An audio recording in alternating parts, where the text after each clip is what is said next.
This is episode 190 of the Mixology Talk podcast. And in this episode, we're going to be talking to Sharelle Klaus, founder of DRY Botanical Bubbly, also known in the past as Dry Soda. And she's going to give us some great insights into zero proof cocktails. So stay tuned.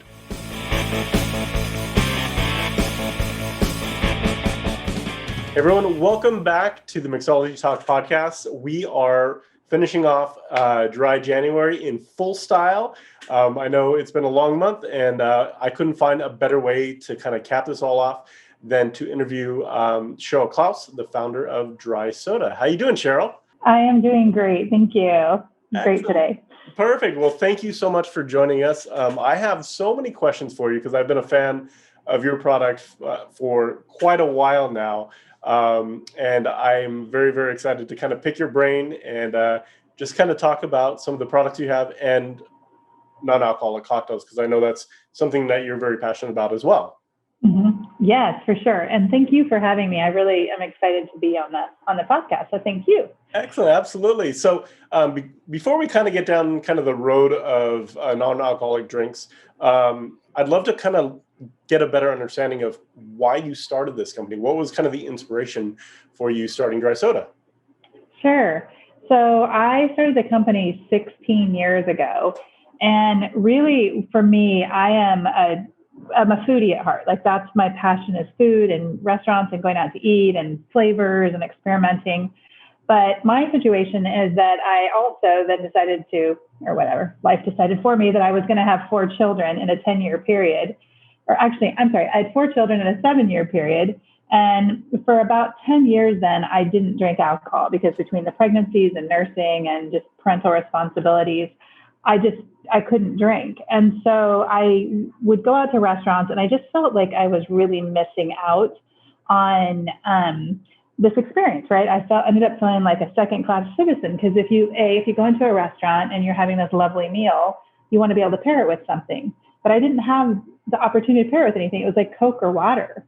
Like, I was like, well, this is beautiful food, and I want to pair it with something. And then also, I would go to events or networking events or, parties, and there was literally nothing there for me. And I thought, well, why is alcohol always at the center of every celebration? And why does it have to be that it's just wine that you pair with food? Like, who came up with that concept that it's just wine? There should be other things. So I very quickly was like, wait a minute. That's what I want to do. I want to create something that will pair with food, that is elegant. It's a sophisticated option, and it's part of a ritual. Like, the whole thing for me from the beginning was about also just the ritual. So that's when I started with my 4 original flavors, which were lavender, lemongrass, rhubarb, and kumquat. And 16 years ago, I can assure you, no one was doing lavender anything. And it was, people were like, what am I supposed to drink? But I knew that lavender would pair beautifully with chocolate. And I knew that lemongrass would be just amazing with the Asian style food that I love to eat. So for me, it was just, I was just very excited about creating something along those lines. So that was really the idea. Nice. So basically, you kind of wanted this for yourself. So you said and then you kind of thought about it in a grander scale of there has to be a market here. Because I can't be the only one out here wanting this, right? Exactly. I was like, that was the thing is, I'm like, I know there are other people that aren't drinking for different reasons. I mean, even this could be a lunch, right? Like, you go to Paris, you have this beautiful lunch in the middle of the day. Like, you're not always going to be able to drink. And it just seemed so crazy to me. And it did seem like, I'll be honest, it seemed like $1 billion idea. It's like, this isn't just some small little company. I mean, in my head, as I thought through this, I was like, I want to change the way people think about drinking. Now, I knew that when I was done with my kids being little and done finally being pregnant and stuff, that I would go back to drinking wine. But I just thought, but there are going to be days when I don't want to have to drink wine, or I want to drink 1 glass of wine and but I still have plenty of my meal left, or whatever it is. And it just seemed like, it was just so clear to me that you really should change this thought process that alcohol has to be at the center of all of it. There's amazing flavors out there. Why aren't we pushing the envelope on that? So yeah, and as it turns out, there are lots of people who don't drink at all, or they just drink a little bit, or any various number of ways that they want to look at alcohol. And I think the way that we're going to start looking at it from now on is really from a health and wellness aspect. And I just want to change the way alcohol has to be at the center of every celebration. Not because I'm anti-alcohol, strictly because I think everyone deserves to be at the party, whether they drink or don't drink. And what's really interesting to me is I've had a handful of these conversations, over the past 15 years that I've been in the bar business. And I know that non-alcoholic or spirit-free cocktails, whatever we want to call it these days, has been a kind of at the forefront for the last 4 or 5 years. Like that's a conversation we've been having within the industry. And it's framed up very much the same way that you kind of framed up the origin story of your company of we need, as a customer service entity, a business, we need to be as inclusive as possible, give everyone a great experience. But it's really amazing to me that you were thinking about this 10 years before we even had this first inkling of a conversation. And I'd love to kind of get your thoughts as you've seen this space evolve and people to kind of take on a little bit more of the similar mindset. How has that changed for you guys? So it's been a really fascinating ride. And I knew getting into beverage would be fascinating. So when I first started, the people that I would go out, when I first started, I went out just to white tablecloth restaurants. I'm like, I want this to be served in a champagne flute. I want it to be about ritual. I want people to experience it in a restaurant so that they can bring that ritual home. Now that was sort of naive because you don't make a lot of money just in restaurants. You got to go into the retail too. So I quickly moved into retail as well, but I always wanted that ritual. And so on our first packaging, we talked about how to pair it with food, how to serve it, like not over ice. And, we did the whole thing. And over the years, we got away from that a little bit. But what was interesting at the beginning was the chefs were always right on board. If I got to have a meeting with the chef, they got it instantly because they knew there was customers out there that weren't drinking and they wanted their food to shine. And they knew that it was two parts to that, like the food and the beverage. It's just that's the equation. So that was always amazing to be able to have that. The challenge we had actually was with sommeliers. Sommeliers did not want to meet with a soda salesperson, and I called it a soda, which, for better or worse, was because I wanted it to be a sparkling beverage. We ended up changing the name later, but I had to explain to them, I'm like, hey, your job is to pair a beverage with a meal, regardless of what that is. And so, once you get them to taste it, understand that, it was amazing. And one of my favorite experiences that I have had in the entire 16 years was I was obsessed with the French Laundry. I was obsessed. I had the cookbook. That was my big fantasy. They called me like 6 months after I started the company and they brought our product in, and then I got to go have a meal there and saw how they paired dry. And interestingly, they were creating these zero proof drinks with dry. They were adding other things to it. And almost even mimic the color of the wine that the person was drinking. And so they even took it to a whole nother level, which of course French Laundry would, right? That's what they do. And so I got to see some people in the industry understand quickly. And I would say it's the chefs first that got it, and mixologists. Mixologists came in right away, but they were really using it to mix with alcohol because they're like, these flavors are amazing. So what I love now is that our mixologists are taking this as an actual challenge, a flavor challenge. Like, how do you actually create a really good drink without using alcohol? And I love these mixologists who are up for that challenge. And I really think it's mixologists who are really going to help change the whole way that we think about this, right? That it's like, if you guys feel it's like a challenge and you're enjoying it, then we're golden, right? Because I think it's mixologists that are going to make the difference for us. Yeah, so, and I will say I'm not sure if that answered your question. No, definitely. I think so. And it's amazing to see kind of that journey happen and people kind of fully embracing this. Because in the beginning, it was a lot of like blowback of like, are you kidding me? Why would I do that? I have alcohol. And they found it as kind of like a dumbed down version of what they were doing. Until they realize, and this, I'll say that I think it's much more challenging to create a really interesting non-alcoholic cocktail than it is to create a good alcoholic cocktail, because you don't have the same techniques at your disposal. Yeah. Like it's like speaking English and the Queen's English. you get it, you can Yeah. communicate, but the small differences are really kind of profound sometimes too. So I Yeah. think that, framing it up and thinking about it as truly a challenge, which it is, it kind of really opens up all new doors. I mean, I remember I talked to a lady by the name of Julia Mimose, I think I'm saying her name right, in Chicago. And she really kind of like led the industry as far as fully embracing non-alcoholic drinks. And we had a great discussion about, all right, how do you replace the sheer volume of liquid that goes into a cocktail? Right. Because that's a whole different consideration. And so we went through this entire conversation of like, okay, so now you have to think about it as cooking. You have to start laying flavors down. You have to start building on flavors.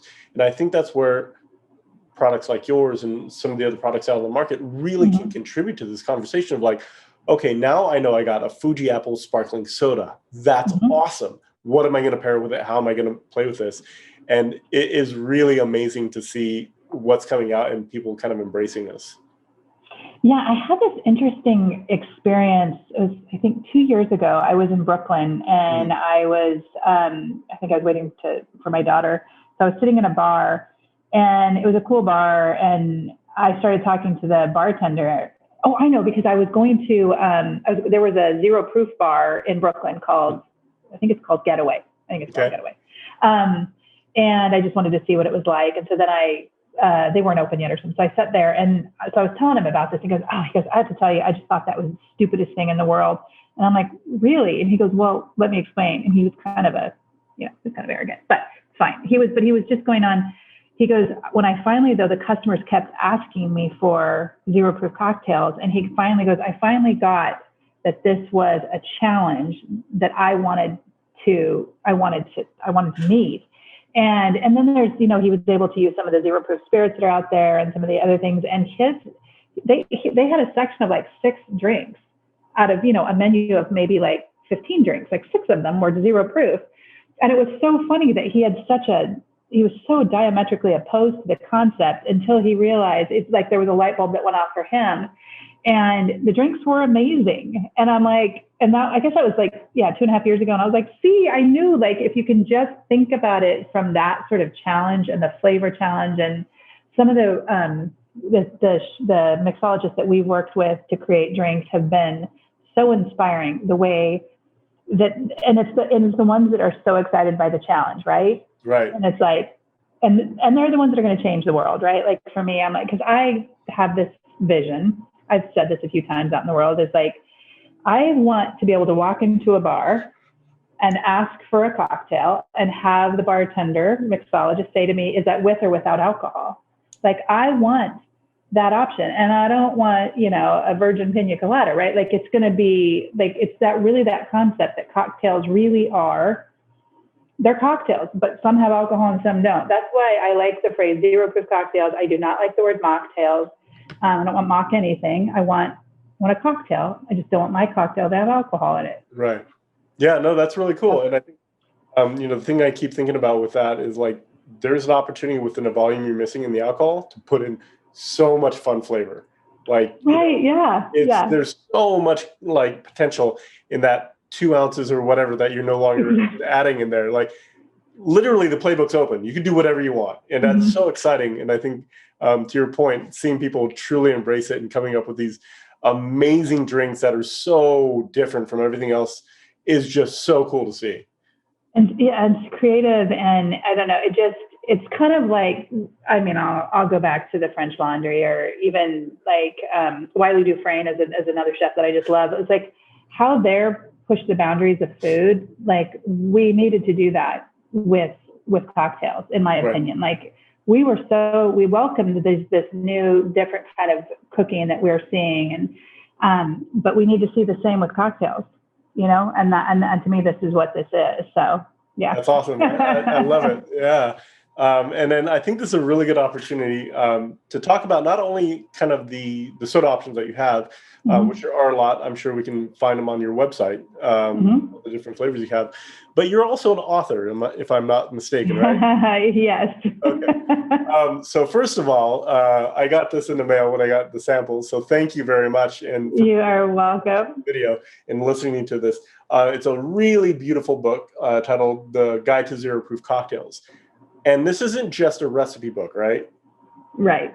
So can you talk a little bit about what this kind of is and what it represents and kind of the thought process you went about creating this book? Because I thought it was really fascinating. Yeah. So first off, while I am an author, this was a team effort by this incredible team here at DRY that all have the same passion and mission for us, which is our mission that we say all the time is social drinking for all. So I have this incredible team that is creative. And when the pandemic hit, we had invested in one of the first zero proof bars in the country. So there was the one in Brooklyn that I was talking about, but the one we invested in was Sans Bar out of Austin. And we were doing this big tour with them, but then the pandemic hit and we all shut down. And so we were really, pushing ourselves to because our whole point here isn't just around how do we make our company bigger. Like it is truly around this mission of how do you elevate the zero proof lifestyle? I mean, my goal in life is you make the zero proof lifestyle a viable lifestyle. And, we're like, let's write the book on it. Why aren't we writing the book on this? Because we care about this more than anything and we want to get this concept out here. So my deal was that like I said, I'm a foodie and I also love to cook and I love flavors and I travel the world so that I can eat. And that is what I do. I do not hit a lot of museums, but I hit a lot of places to eat. And I am really fascinated with how flavors work and how you bring things together. And I had this amazing afternoon one time with a chef. His name is Thierry Rattero. He's called the Chef in the Hat. He's pretty famous here in Seattle. And we had this incredible conversation because I love hanging out and just talking with him because he's just crazy with flavors. And we really were talking about the basis for flavors and how you bring things together. And he was teaching me to make different syrups and different extracts. And it was such an incredible conversation of talking about how you balance flavors. And it was stuff I learned sort of when I first created DRY, because I created DRY in my kitchen, 16 years ago. But this is taking it to another level. And so what I said to Kira, who is the co-author on the book with me, is I said, I want recipes for sure, but what's most important to me is I want to be able to share with everyone these ideas of how do you start to create? Because for me, the exciting part of all of this is creating your own thing, right? I don't know, I love doing that. So I wanted to get to this, how you balance flavors, how you complement flavors, what that means, and how you can create your own drinks, because I think having the freedom to create is what's so exciting. And then some of the recipes have DRY in them, some of them don't. And we worked with some amazing mixologists here in Seattle to put together some much more complicated ones and much easier ones. And there's things where you can make some simple syrups and different things. And so it was so much fun. And the other thing that I am so proud about in this book and I want to come back to talking about some of those principles that we learned, but was also introducing as many people as possible to all these other incredible beverage companies that are out there that are doing the same mission and working. So the zero proof spirits, there's shrubs, there's these incredible companies out there that we want to celebrate and lift up too, and get people to understand. There's lots of ways that you can, because for us, it's all around options. You're not always going to drink a DRY, but we believe that options are what's key. So that's one of my other things that I love about the book. So. Yeah, absolutely. And I think it's great to kind of involve everyone in this conversation because if everybody wins, then it's going to be more pervasive. People are going to understand it more.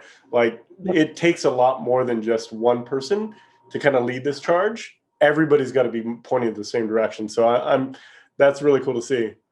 Chris, I wish I would have known you 16 years ago, because when it's only in the last few years that I'm kind of I guess one brand can't create a new category. I need a lot of other people around me. I've been trying to do this alone for so many years.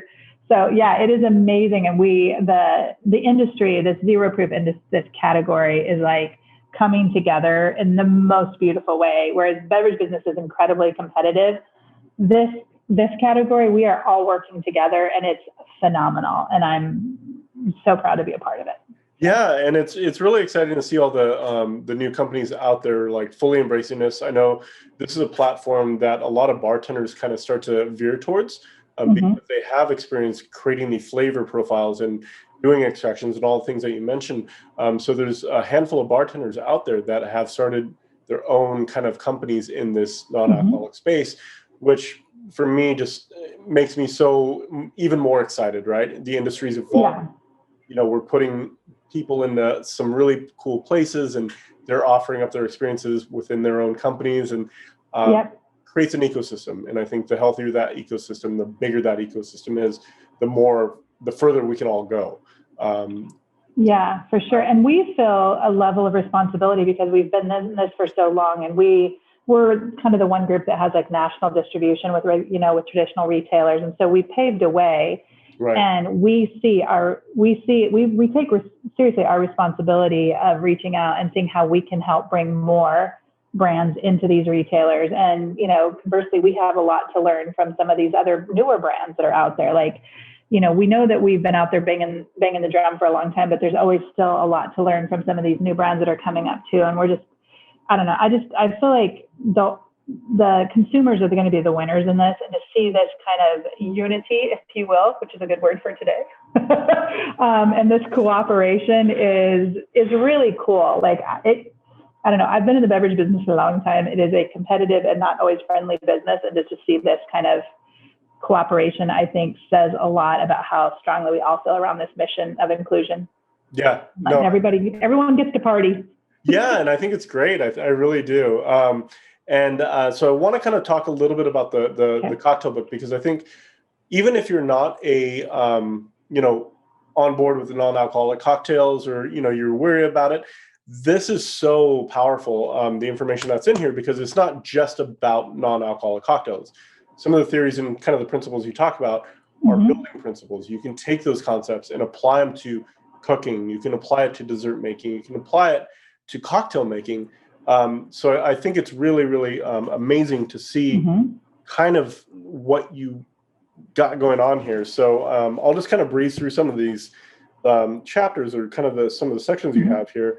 And one chapter is all about flavors, enhancing flavors, identifying flavors, like working complementary flavors in, like, and identify sweet versus sour versus bitter versus, all these different things and how they all kind of work together.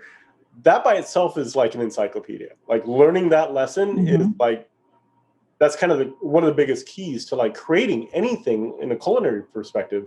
And that's just one chapter. So would you mind kind of like talking about how this kind of works, as far as like read the first couple chapters, unlock kind of some of the information in there, and then apply it in these ways?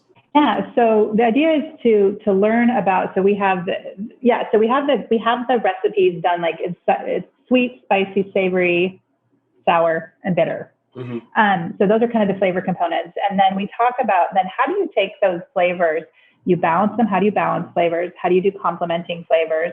And it's how do you make these work together? Because the idea is, and the recipes are inspiration, right? So to show you, okay, now this is how this concept works, right? If we're talking about balancing flavors, here's how we balance flavors. If we're talking about complementing flavors, this is how we work that. And I think that's what's super cool, is if you just read, it's not a super long read, it's just the first few chapters, read that and get that. And that's what I want. I didn't need this to be an encyclopedia, but like if you can read those first few chapters, you will get a true sense on how flavors work and how you bring things together. It's going to make you just a good cook all the way around too. But I think the exciting part with that is then you can experiment and play around. And so I have my daughter was the copy editor on this, and she's my foodie child. She's in her 20s and lives in New York. And she said something to me that I thought was really interesting. And it was like, she's like, you've set it up so that the good news is that when you're doing zero proof, you don't have like an expensive bottle that you've like of alcohol that you've just used and you've messed up a recipe. You can experiment and you feel a little bit more free to experiment. And I was like, well, that's a good point. Only a poor college student would get that, but. So I imagine you probably had a lot of fun kind of making this book and trying all the really interesting cocktails or not zero proof cocktails that were in this. Yeah. What were some of the favorites for you? What kind of stood out? So there were some surprises for me. So I am definitely very into the spicy drinks. I love spicy, and I also love bitter.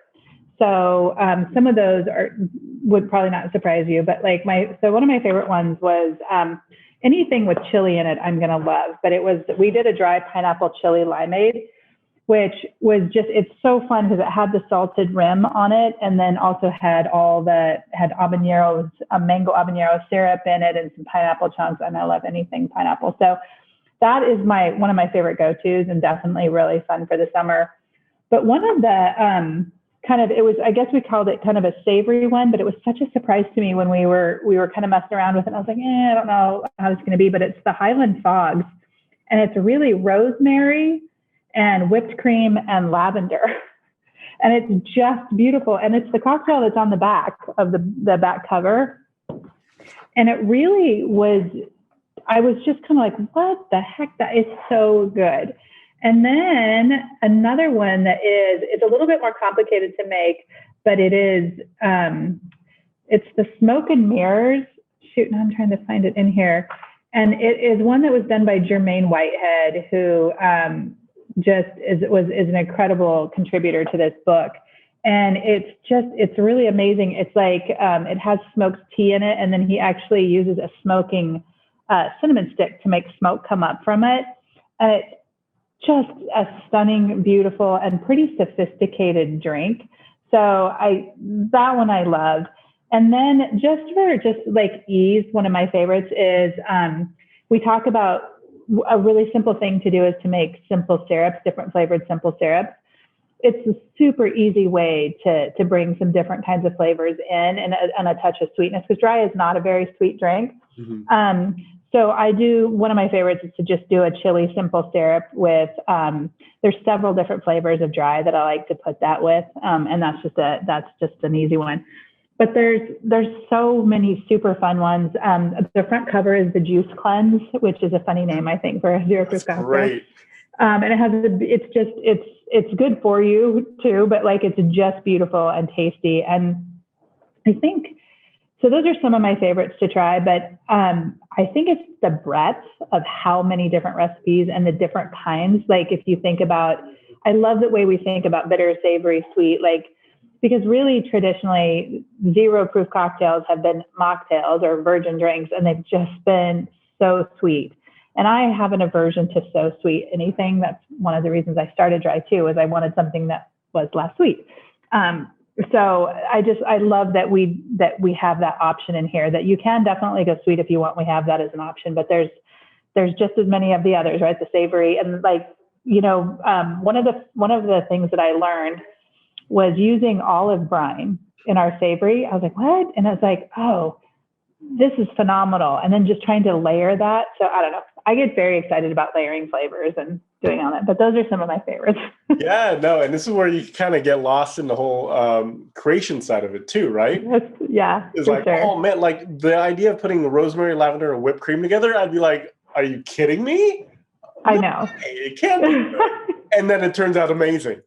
It does. And it's like, it's just such an incredible, it's like what my daughter said to me, like the world is kind of your oyster here, because no one's really done it before. There's not a set way you have to do this. And, when I started the company and I wanted to do a lavender soda, if you will, people were like, what in the heck? And I did my own demos. I would go to grocery stores and or go to events. And, if I was doing like a high-end sort of foodie event, like I used to do all these big foodie events, like in California and LA and stuff. And those people were all much more inclined to try things. But you go into a grocery store, someone's like, I'm not trying a lavender soda. That's ridiculous. And I'm like, just trust me, just try it. And then like, whoa. And I'm like, yeah, it's calming, it's soothing, it's soft. It's like all the things you would want it to be.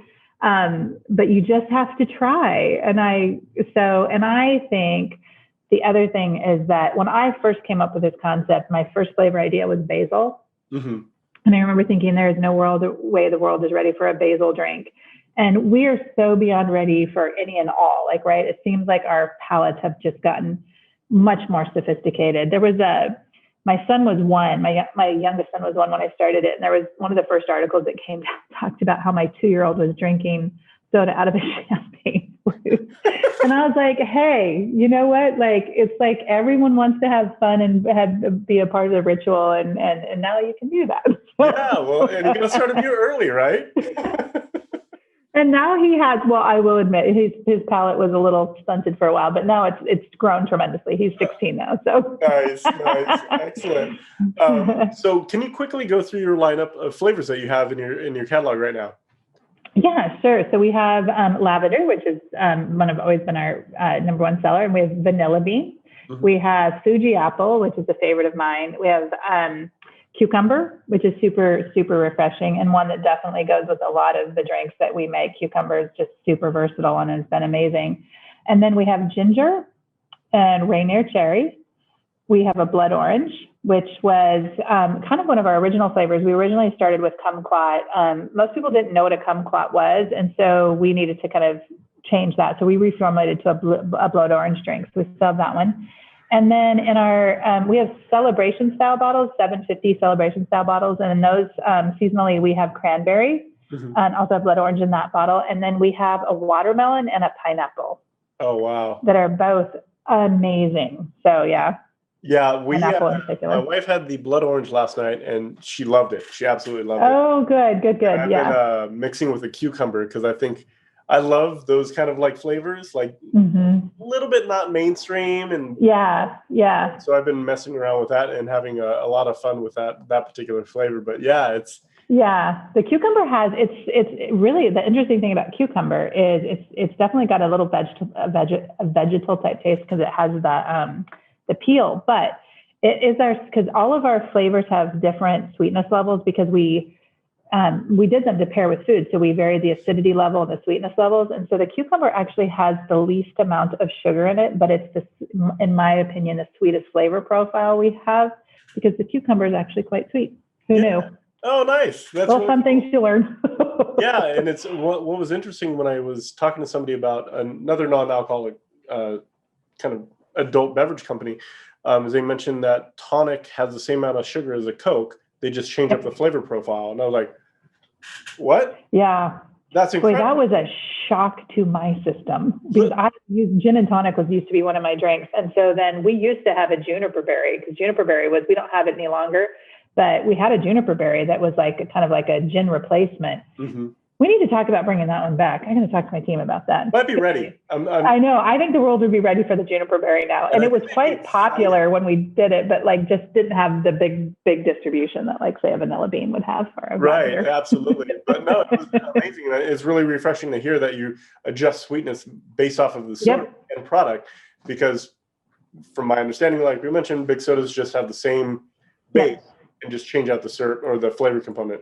It was funny. We got a lot of pushback originally from retailers going, why do you have varying, like these have different calories? And I'm like, because every flavor is different. And for me, this is about the flavor. How do you get the most out of this flavor?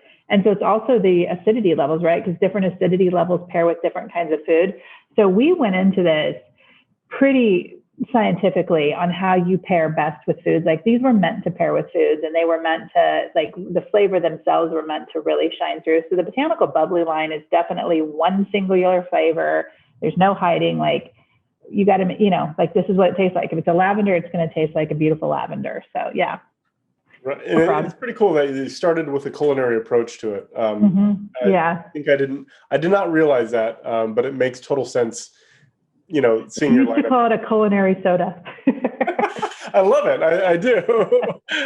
So you said you guys are distributed nationally. You're kind of one of the few in the space that are. So I imagine that these are readily available. So if you go to drinkdry.com, we have a find dry, and it'll just put your zip code in, and it'll tell you where you can find each of the different SKUs. But we're nationwide with Kroger and Safeway, and we're in most major retailers, and then a lot of like sort of natural or high-end stores as well. But perfect. And then we're also available on Amazon and on drinkdry.com as well. Perfect. And for anybody that's on the video and can see it, these are what the bottles look like. Oh, I'm getting a really bad glare, but you can kind of get a general sense for it. There you go. Bottles, that's it. They stand out. and they're definitely worth taking a look for it in your local store if you can find them. And the last couple questions I have for you is, what are you working on next? Anything you want to kind of promote? Well, so we do have some really fun innovation coming up. We have like 2 new things coming up in 2021, which is really exciting. I'm not quite ready to tell you what they are, but what they are is, they'll give you some sense, is like we wanted to look at different kinds of formats. And again, for us, it's around how do we bring more options to the consumer that's looking for the zero proof lifestyle, or even if it's just, to add into their drinking lifestyle. And for us, it's always going to be flavor first. Dry was started on flavor, and it will always be built on flavor. But within this new lines that we're looking at sort of what we did with the Zero Proof cocktail book, which is layering flavors and bringing more flavors to the table in different kinds of ways and surprising ways. So, the bottom line is we're the company that started lavender. Like, no one was doing lavender before Dry came out. So you can expect some really unique stuff from Dry. And if it's any hint, I said I love spicy, so there might be something along those lines. But those will be launching in April, so stay tuned. You can follow us on our social media, which is Dry Soda on Instagram or Facebook. And so anyway, so we have some of that coming up, and then we have some more coming up later in the year that we'll be launching in September. So in a different kind of format. So, but it's all going to be around flavor and new ways of thinking about how do you bring zero proof to your life, to your events, to your hosting occasions, all of those different things, and really just taking mixology to the next level, really. I mean, because that's, we believe in mixology and we believe in what this industry can bring, like I said, and that's one of the reasons I'm so excited to be on this particular podcast is to talk about this from that angle, that mixologists and mixology are going to be what changes this. Like, I can bring products out, but it is mixologists and bartenders who care about this and understand that consumers want options.